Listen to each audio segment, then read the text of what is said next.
Hi, I'm Sarah from The Upcoming. Such a pleasure to be able to speak to you today. Hi, Sarah. It's my pleasure. I'm very excited to be here. Maybe you can kick off with a brief introduction, I guess, for people who haven't already been stuck into the first two seasons of Sanditon. Just give us the headline of what it's all about and where we jump in with season three. Okay, well, Sanditon is a beautiful story about finding love in the most unexpected of places, I'd say, and also finding that love isn't initially what you think it is, and learning that you can find a family very far away from home, people who love you just as much as the people that you don't get to always be with, I think. And yeah, we jump into season three. So quite a lot has happened. Charlotte's gone back home. She's had a sort of real rough time of it with Colburn and has realized that, she's still grieving and there's a lot that she needs to go over. So she ends up leaving Sanditon. And in season three, obviously, we pick up with her deciding to come back. And she brings her sister. Oh, wait, no, that's season two. Sorry, she's brought her sister with her the previous time.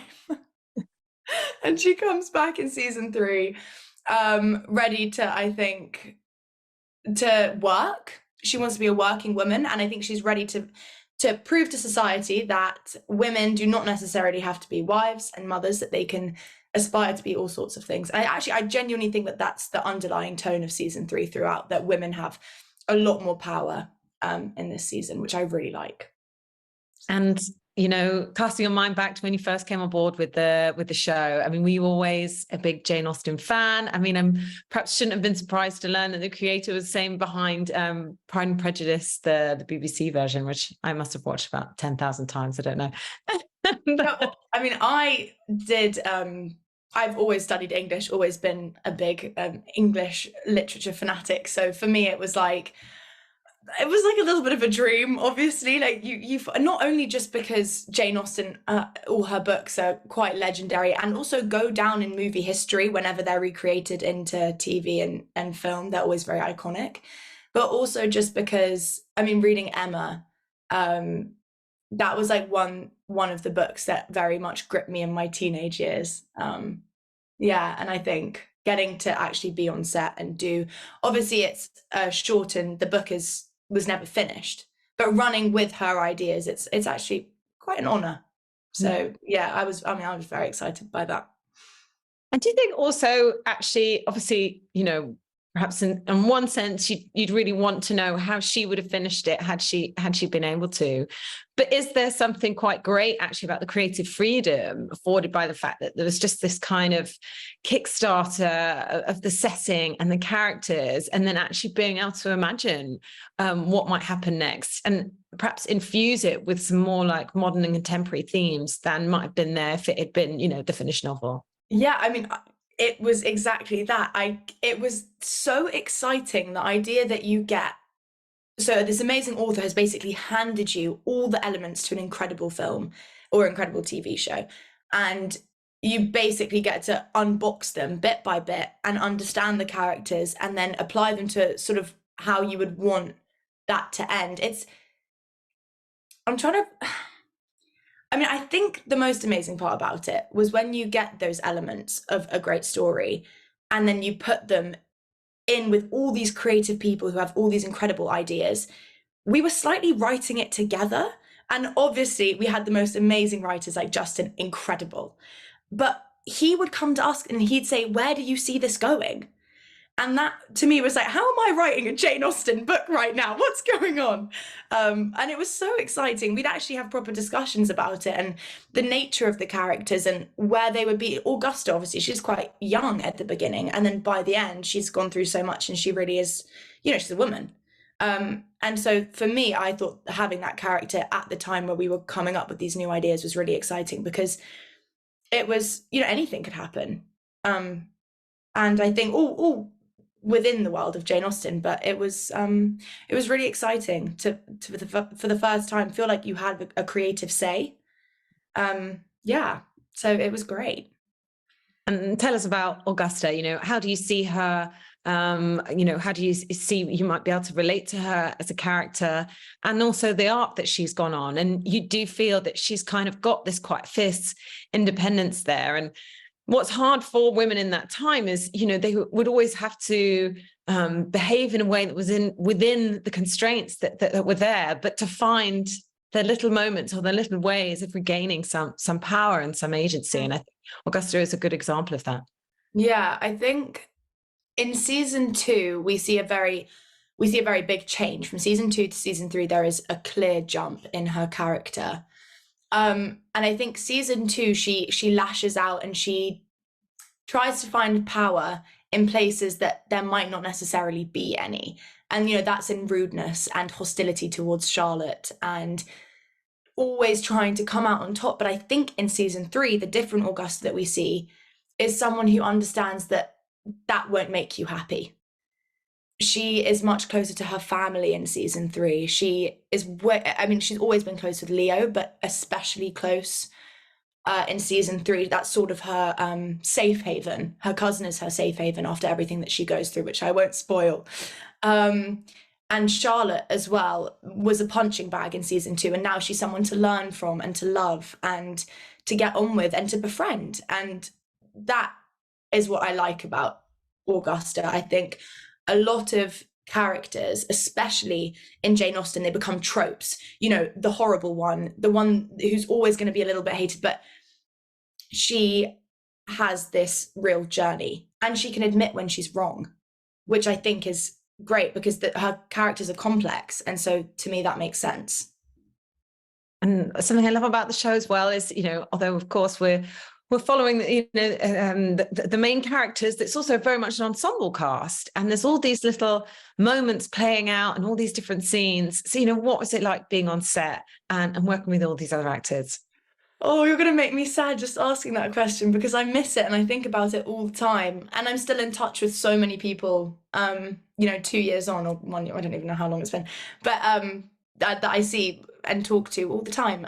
It was incredible. I think even because towards the end, when we realized that we had less in front of us than we did behind us, we were really savoring every moment. And I'm so grateful to work also with the directors who were so incredible and had such a vision that they executed so precisely. Also, I learned so much on that set. It was my first ever sort of bigger role. And I was in quite a few days during shooting and realized what it was like to have the full experience. And also shout out to the crew. Like they, I think, made my time there because, yeah, obviously you're interviewing all of us, but the crew are 90% of the work, if I'm going to be really real. And just being around people that work that hard and have such a strong vision is incredibly inspiring. And it's something that I'll bring into the rest of my jobs that I do. But it was amazing and we had so much fun. The thing that always strikes me about period dramas is just how immaculately they seem to be able to pull off the sets and the costumes. And you think, gosh, it's not just, you know, the people who've got the dialogue at the front. There's all sorts going on in the background that's obviously be meticulously planned. And I can tell you, I promise, now I'm not lying, every single pamphlet, every single napkin, every single grocer's shop, every single fabric shop was filled with real ribbons, and everything was written in the most beautiful writing. Every letter wasn't just a blank piece of paper, it was actually written. Every poem, every notebook, they were filled in with the most meticulous precision. They didn't miss a beat. They did not miss a beat. Did you enjoy kind of even just like wearing all the dresses? And I don't know, it must feel like you're a little girl, like having dresses. Yeah, I'd always look forward to my fittings, or when I'd get a knock on my trailer door and it would be Gina, the woman who dressed me every day. She'd come in and she'd be like, "We've got options." I'd be like, it was genuinely like, you know, that scene in Clueless where she's standing there like trying on all the different things from her like online wardrobe. It was kind of like that. I was like, this is the Jane Austen version of that opening scene in Clueless. Well, makes sense, doesn't it? And you know, in terms of all the different scenes, all the different moments, did you have a favorite one, favorite moment on set, or if you watch it back now, is there a part that you love the most? Do you know what? I do have a favorite part. It's from season 3, and I'm not going to spoil too much, but me and someone else, we were on horses riding through a stream. And it was Jenny who directed that episode. And when I watched it back, the first time I watched it back when I was doing some voiceover stuff for it, just because, you know, we had to get the sound right. I was watching it and just in awe. She made it look like the most, almost like it wasn't Earth, just like so beautiful. There were reflections in the water. And I remember filming that and being like, Jesus, I don't know how to ride a horse. I had to go for some lessons and really like work on my posture and all of that. And the person that I was filming with was very good at riding horses. Hint, hint, you might know who it is. I don't know. And I thought, oh my goodness, I'm going to make it look so bad. And then we watched it, and I should have just put my faith into Jenny all along because it was so beautiful. I think it is definitely one of my favorite scenes now. And I can't wait for everyone else to see it too.